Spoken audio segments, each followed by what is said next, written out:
Subscribe now and press the bell icon. Never miss an update.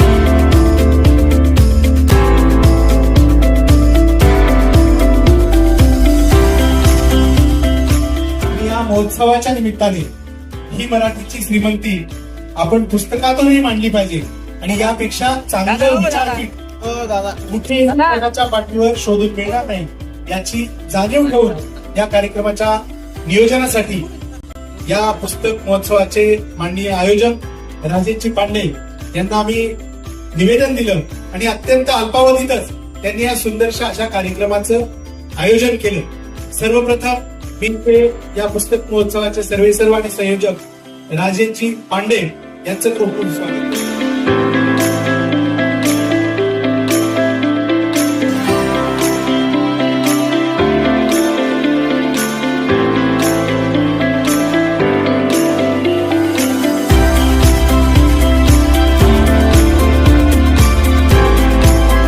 हे पुस्तक त्यांच्याकडनं complete झालं. आता पुढची सुद्धा त्यांच्याकडनं जी यादीमध्ये ओळीने ते आहे ते पूर्ण होतील आणि मराठीला एक वेगळ्या विश्वातला एक साहित्यदृष्ट्या आणि सांस्कृतिक दृष्ट्या भर घालणारा एक नवीन साहित्यिक सुद्धा महाराष्ट्राला मिळेल याचा मला विश्वास वाटतो. बरोबर. या पुस्तक प्रकाशनाच्या निमित्ताने मी सहज हे पुस्तक चाळत असताना असं लक्षात आलं की अत्यंत कमी शब्दामध्ये मोठा आशय डॉक्टर अमोल यांनी याचं सामावलेला आहे. जर तसं बघितलं आपण जर इंडेक्स बघितलं तर असं लक्षात येतं की एक एक विषय आहे, एक एक पुस्तकाचा विषय, परंतु हे कमी शब्दामध्ये खूप चांगल्या प्रकारे मांडणी केलेली आहे पुस्तके. आपण प्रत्येकाने ते घेतलं पाहिजे आणि खरं तर मराठीला हा अभिमान असला पाहिजे असा हा पुस्तक प्रदर्शनाचा कार्यक्रम आहे.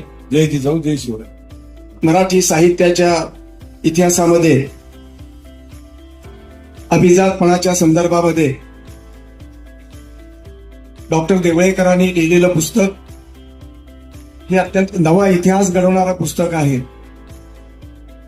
अभिजात मराठी भाषेचा अभिमान आपल्या सर्वांनाच आहे. मराठी अभिजात आहेच, पण मराठी माणूस अभिजात आहे. मराठी संस्कृती सुद्धा अभिजात आहे आणि मराठी माती ही त्याचं मूळ आहे. माती आणि संस्कृतीचे गुणधर्म हे जुळवून मराठी माणसाचा समस्त जातभेद धर्म वजा करून त्याचा डीएनए एक असल्याचा सिद्धांत हा देवळेकरांनी या पुस्तकात मांडल्याचं आपल्याला दिसतं. सर्व शास्त्रांचा अर्थ, इतिहासाच्या सर्व घटकांचा आणि सर्व पर्वांचा सारांश, समाजशास्त्र, मानववंशशास्त्र, पुराशास्त्र, तत्वज्ञान, इतिहास, भूगोल, विज्ञान, ज्ञान या सर्व शाखांचा सारांश आणि या शाखांची सर्व सूत्र या पुस्तकात आलेली आहे. अमोलजींचं हे पुस्तक आम्हा सगळ्या मराठी माणसांना, मराठी जनतेला, सगळ्या समाजाला एक दिशादर्शक ठरेल. या पुस्तकातून एक आम्हा सगळ्यांना एक चांगली दृष्टी मिळेल आणि मराठी माणूस आणि मराठी भाषा ही जगाच्या नकाशावरती जर अधिक उंच होणार असेल तर या पुस्तकात त्याला एक चांगला आधार मिळेल असा विश्वास व्यक्त करतो. डॉक्टर अमोल ते खूप मनापासून अभिनंदन करतो. या न्यू इरा पब्लिकेशनच्या दोघांचेही खूप मनापासून अभिनंदन करतो आणि दोघांना आणि लेखकांना एकदा व्यासपीठावर बोलवतो आणि सर तुमच्या दोघांचे असते तर दोघांचा एकदा तुम्ही सन्मान करा अशी तुमची विनंती करतो आणि माझं भाषण संपवतो. जय हिंद, जय महाराष्ट्र.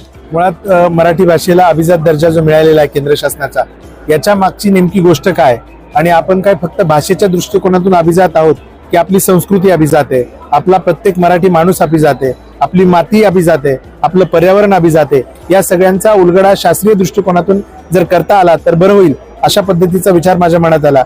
आणि आदरणीय संजय नायर सर यांनी जे दिल्ली मराठी येथे झालेलं मराठी साहित्य संमेलन होतं त्याची उद्घोषणा केल्यानंतर त्याचं स्वागत गीत लिहिण्याची जबाबदारी माझ्यावर आली आणि त्या निमित्ताने या विषयाचा अभ्यास झाल्यानंतर याच्यावर सविस्तर लिहिलं पाहिजे या विचारातून समग्र अभ्यास करून चिंतन करून या पुस्तकाची निर्मिती झाली.